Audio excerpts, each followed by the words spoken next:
आज आप लोग इस वीडियो में देखेंगे इलेक्ट्रोस्टैटिक्स क्लास 12 का इलेक्ट्रोस्टैटिक्स का ब्रांच का कैपेसिटर या कंडेंसर एंड कैपेसिटेंस का थर्ड पार्ट है ना। First part, second part, third देख चुके होंगे। थर्ड पार्ट में हम लोग जानेंगे, आप लोग देखेंगे, समझेंगे कि कम्बिनेशन है ना, कम्बिनेशन को ग्रुपिंग भी कहते हैं। कम्बिनेशन ऑफ कैपेसिटर्स और कंडेंसर्स, कहीं कहीं लिख देता है ग्रुपिंग ऑफ कंडेंसर्स, कहीं कहीं लिख देता है कम्बिनेशन ऑफ कैपेसिटर्स, कहीं कहीं लिखता है ग्रुपिंग ऑफ कैपेसिटर्स, है ना। जैसा भी आप समझिए, है ना। तो कम्बिनेशन और ग्रुप है ना, ग्रुपिंग ऑफ कैपेसिटर और कंडेंसर्स, है ना। तो आपको कितने प्रकार का होता है कम्बिनेशन ऑफ कैपेसिटर्स, कितने प्रकार का होता है ना। शॉर्टकट में करेंगे तो लिखते हैं कम्बिनेशन ऑफ कैपेसिटर्स, शॉर्टकट में समझ लीजिए। तो कम्बिनेशन जो होता है से मुख्य रूप से दो ही होता है, लेकिन तीन कह सकते हैं। एक होता है series combination, series combination of capacitors होगा, क्योंकि कम्बिनेशन जब भी होगा तो एक से अधिक का ही होगा, तो कैपेसिटर्स लिखेंगे। एक होता है आपको पैरेलल कम्बिनेशन ऑफ कैपेसिटर, मुख्य रूप से यही दो होता है। अगर ये दोनों को मिला देते हैं तो हो जाता है मिक्स्ड कम्बिनेशन ऑफ कैपेसिटर्स। ये तीनों के बारे में पढ़ेंगे। पहले इसको फिगर को समझ लेते हैं, है ना, कि सीरीज किसको कहते हैं, पैरेलल किसको कहते हैं और मिक्स किसको कहते हैं। फिगर के माध्यम से समझ लेते हैं। अगर कोई इस प्रकार से कैपेसिटर जुटा हुआ हो, इंड टू इंड, इस तरह से जुटा हुआ हो, फिगर 3 हो, 4 हो, 5 हो, कुछ भी हो सकता है। कैपेसिटेंस C1 हो, इसका C2 हो, C3 हो, कुछ भी हो, है ना। यानी एक का कलेक्टिंग दूसरे के कंडेंसिंग से, दूसरे का कंडेंसिंग तीसरे के कलेक्टिंग से, तीसरे का कलेक्टिंग है ना चौथे के, यानी इसका कलेक्टिंग इसके कंडेंसिंग से और इसके कंडेंसिंग इसके कलेक्टिंग से, इस तरह से जुटा हुआ अरेंजमेंट, तो आप इसको सीरीज कहेंगे, है ना। लेकिन स्पष्ट जानकारी के लिए आपको आगे जानकारी लीजिएगा, है ना। बताएंगे आगे कि कब कैसे तो दिखने में है सीरीज है ना। और पैरेलल में क्या होता है कि इस प्रकार के फिगर होता है ना।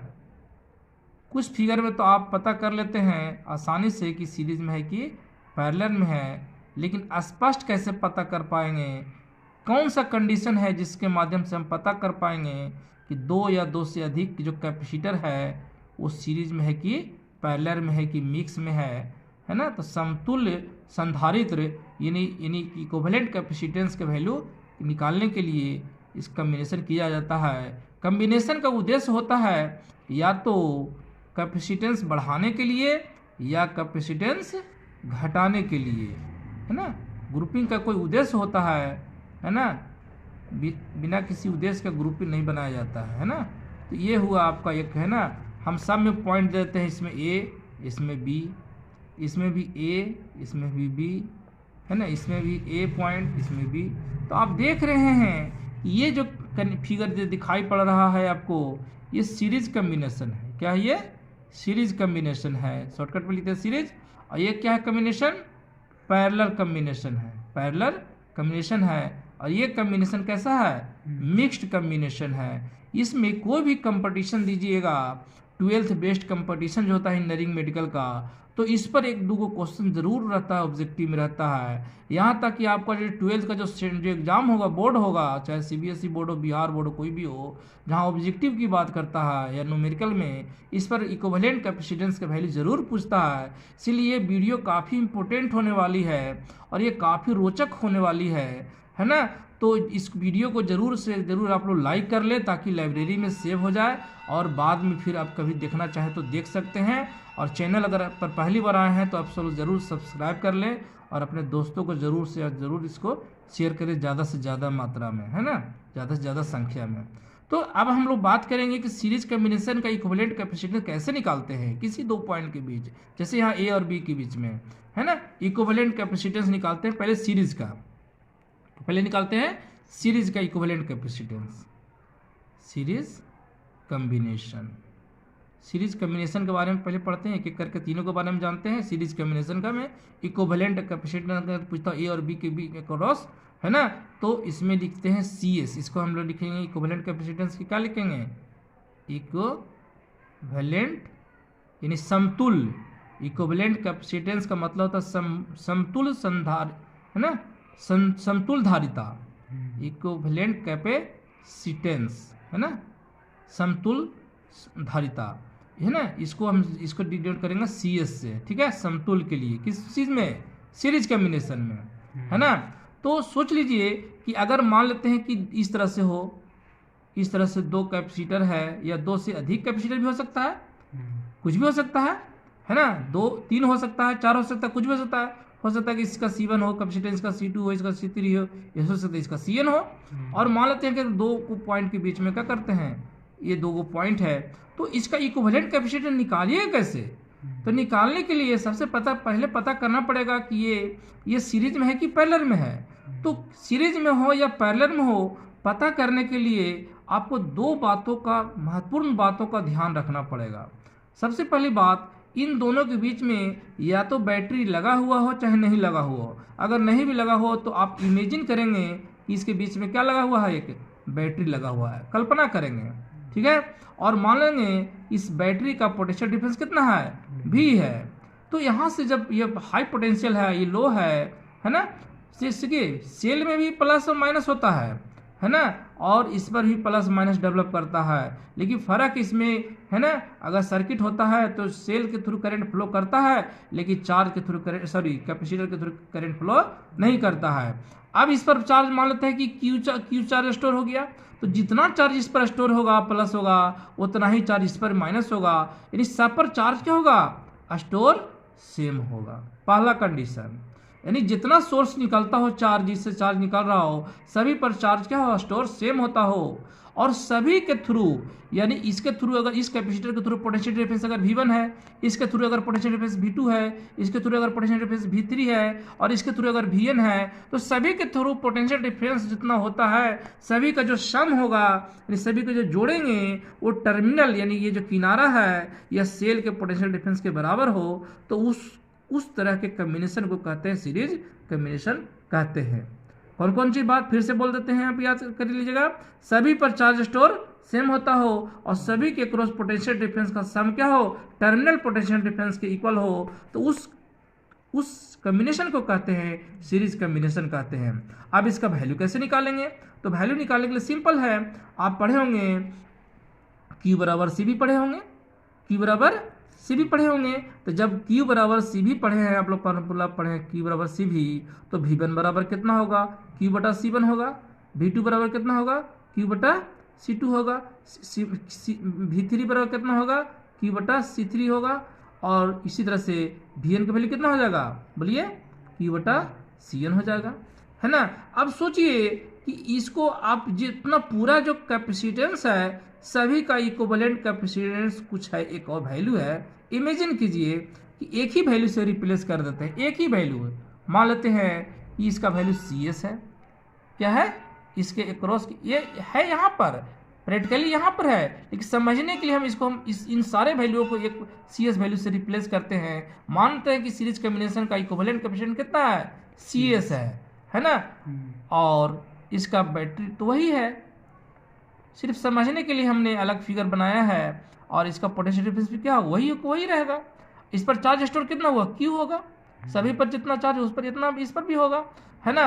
अब क्या करेंगे, इस पर इसका जो पोटेंशियल डिफरेंस कितना होगा बताइए, V बराबर क्या होगा, QY कितना होगा, CS होगा, है ना। अब जानते हैं यहाँ पर पहला कंडीशन बताया कि सभी पर चार्ज सेम होता हो, स्टोर होता हो, और सभी के क्रॉस पोटेंशियल डिफरेंस क्या हो, टर्मिनल पोटेंशियल डिफरेंस के बराबर हो। तो इस चीज़ को फॉलो करके हम बनाएंगे कि टर्मिनल पोटेंशियल डिफरेंस कितना है, V है, तो V बराबर क्या लिखेंगे, V1 plus V2 plus V3 plus, कहाँ तक जाइएगा, V तक जाइएगा। अब V का वैल्यू कितना, इतना है, Q बटा CS है, और V1 का वैल्यू देखिए Q बटा C1 है, V2 का वैल्यू Q बटा C2 है। ये इक्वेशन में क्या करते हैं हम लोग, इस इक्वेशन में हम लोग सभी का वैल्यू क्या करते हैं, पुट करते हैं तो आपको मिलेगा, क्या मिलेगा, आपको मिलेगा Q बटा सी एस बराबर आएगा Q बटा C1 प्लस Q बटा C2 प्लस Q बटा C3 प्लस कहाँ तक जाएंगे, Q बटा Cn तक जाएंगे। अब इसमें भी Q है, इसमें भी Q, सब में Q कॉमन है, तो Q से Q कैंसिल हो जाएगा, तो फार्मूला लास्टली क्या आ जाएगा आपको, लास्टली जो फार्मूला आपको आ जाएगा है ना, ये कह सकते हैं 1/CS इक्वल हो जाएगा 1/C1 plus 1/C2 plus 1/C3 plus कहाँ तक जाएगा 1/Cn, है ना। तो इसको हम फ्रेश फार्मूला हम लिख देते हैं यहाँ पर, है ना, जो बहुत इंपॉर्टेंट फार्मूला है सीरीज कम्बिनेशन के लिए। 1/CS इक्वल टू क्या होगा 1/C1 plus 1/C2 plus 1/C3 plus अगर बहुत सारा हो 2-3 से ज़्यादा हो, है ना, 1 क्या होगा Cn होगा। ये जनरल फार्मूला हुआ, क्या हुआ, जब 2 या 2 से अधिक कैपेसिटर हो, जनरल फार्मूला आ गया, जनरल फार्मूला है किस चीज़ का बताइए, इक्विवेलेंट कैपेसिटेंस है ना, किस चीज़ का, फॉर सीरीज कम्बिनेशन, ठीक है।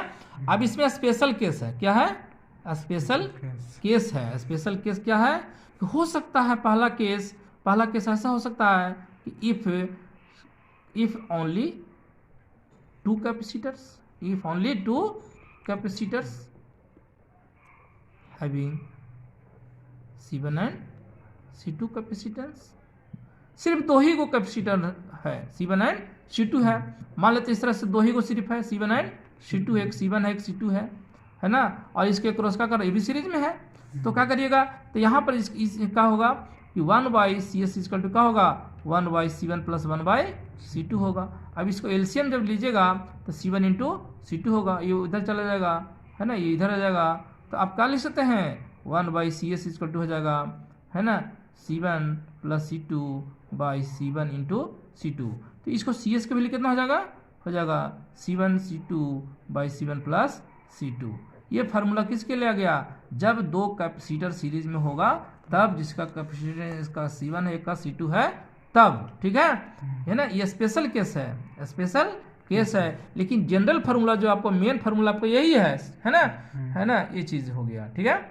अब इसको एक और शॉर्टकट फार्मूला आप कर सकते हैं ऑब्जेक्टिव के लिए, चूंकि दो कैपेसिटेंस का ये गुणनफल है, प्रोडक्ट है, और ये क्या है दोनों का सम है, तो आप इसको शॉर्टकट में कह सकते हैं प्रोडक्ट बाय सम भी आप कह सकते हैं। बहुत जल्दीबाजी में अगर बनाना हो दो का तो आप ये भी याद रख सकते हैं। एक स्पेशल केस ये भी हो सकता है कि इफ, है ना, if C1 equal to C2 equal to C3 equal to कहाँ तक हो, सब का वैल्यू Cn का वैल्यू C के बराबर हो, तब क्या होगा बोलिए, तब क्या होगा, तब जो होगा 1/CS इक्वल टू क्या होगा 1/C प्लस 1/C प्लस इस तरह से जाएगा कहाँ तक 1/C, तो इसका वैल्यू हो जाएगा CS इक्वल टू क्या होगा C/n हो जाएगा, ठीक है। ये दो आप लोग याद रखिएगा सीरीज में। अब हम लोग बात करते हैं किस चीज का, पैरेलल कॉम्बिनेशन ऑफ कैपेसिटर्स, है ना। पैरेलल कॉम्बिनेशन ऑफ कैपेसिटर हम क्या निकालेंगे, इक्विवेलेंट कैपेसिटेंस। इक्विवेलेंट कैपेसिटेंस मान लेते हैं कितना CP मान लेते हैं, इस तरह से अरेंजमेंट हो, है ना, इस तरह से अरेंजमेंट किस प्रकार से हो सकता है कि इस तरह से हो, 2 हो या 2 से अधिक हो, कुछ भी हो सकता है, मान लेते हैं कि 2 3 4 कुछ भी हो सकता है, हमने इस तरह से ले लिया, है ना, इस तरह से, और 2 पॉइंट मान लिए, एक A पॉइंट मान लिए, एक B पॉइंट मान लिए, है ना। तो हम इसको पैरेलल के लिए क्या है कहेंगे, पैरेलल में कहता है कि अगर कोई 2 या 2 से अधिक कैपेसिटर इस प्रकार से अरेंज किया हुआ हो कि अगर बाहर से अगर हम कोई पोटेंशियल डिफरेंस अप्लाइड करें, ठीक है, तो सभी के थ्रू, यानी जितना भी कैपेसिटर है सभी के थ्रू टर्मिनल पोटेंशियल डिफरेंस क्या हो, अप्लाइड पोटेंशियल डिफरेंस के इक्वल हो, पहला कंडीशन। और दूसरा कि सभी पर जो चार्ज जो जाता हो, स्टोर होता हो, सभी पर जो चार्ज स्टोर होता हो उस सब का जो सम होगा उस सप्लाइड चार्ज के इक्वल है। यहाँ भी 2 बात के ध्यान देना है, सभी पर जो चार्ज स्टोर होगा वो सप्लाइड चार्ज के इक्वल होगा, पहला कंडीशन। दूसरा, सभी के क्रॉस पोटेंशियल डिफरेंस क्या हो, टर्मिनल पोटेंशियल डिफरेंस के बराबर हो। दो बात को ध्यान रखिएगा तो आपको पकड़ पाइएगा कि ये पैरेलल कॉम्बिनेशन है। ठीक है, तो हम इसका इक्विवेलेंट कैपेसिटेंस निकालना है आपको। तो इक्विवेलेंट कैपेसिटेंस के लिए हम इसको पूरे को वैल्यू को क्या कर दीजिए, जितना वैल्यू है इस सब को एक वैल्यू से रिप्लेस कर दीजिए। मान लेते हैं कि इसका पूरा का कैपेसिटेंस कितना है, Cp है, और बैटरी का पोटेंशियल डिफरेंस कितना है, बोलिए V है, कितना है, V है, और चार्ज कितना गया स्टोर, Q गया, है ना। तो यहाँ पर जानते हैं कि Q का वैल्यू क्या होगा, Q का वैल्यू होगा Q1 प्लस Q2 प्लस कहाँ तक, Q3 प्लस कहाँ तक जाइएगा, Q1 तक जाइएगा। और चूंकि पढ़े होंगे, जानते हैं, हम पहले पढ़ चुके हैं कि Q बराबर क्या होता है, C इंटू V होता है। Q बराबर क्या होता है, C इंटू V।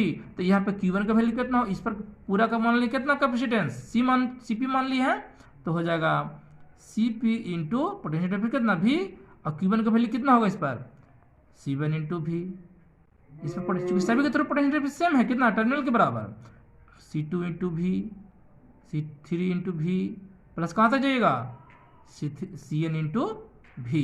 अब सब में V का है, कॉमन है, इसमें V के V से V का हो जाएगा, कैंसिल हो जाएगा। तो Cp बराबर क्या, इक्विवेलेंट कैपेसिटेंस पैरेलल कितना आएगा, C1 plus C2 plus C3 plus कहाँ तक जाइएगा, Cn तक जाइएगा।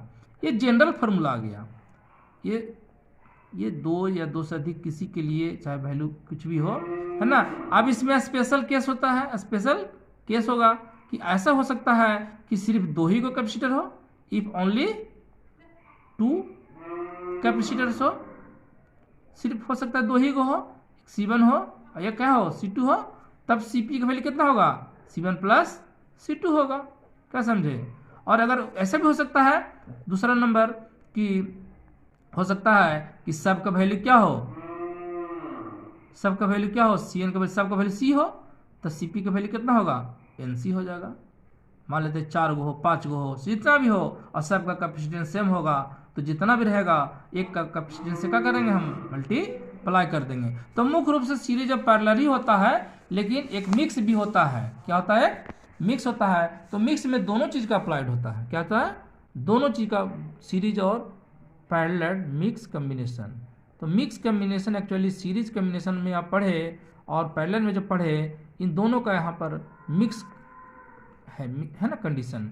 तो आप एक मान लें इस तरह से है, इस तरह से दो गो है, इस तरह से है ना, और एक इस तरह से है, मान लेते हैं, ठीक है।